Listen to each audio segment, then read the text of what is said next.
Rasululloh sollallohu alayhi vasallam aytgan ekanlar, mo'min kishiga og'iz ochadigan vaqtda bitta tilagi bor degan ekan, qaytarilmaydigan. Har kuni iftor vaqtida shu gapni eslang. Har kuni iftor vaqtida siz og'iz ochadigan paytingizda sizni bitta ijobat bo'ladigan duoingiz bor.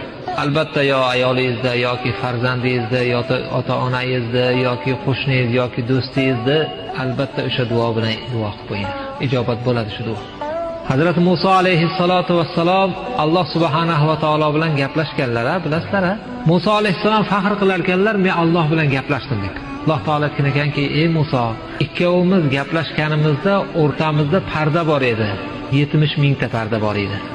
Muhammad sallallohu alayhi vasallam Muhammadning ummatlari iftor qilayotgan vaqtlarda hamma pardani men ko'tarib qo'yaman degan. Iftor vaqtida Alloh bilan bandani o'rtasida parda bo'lmaydi. U nimani tilasa tilayversin.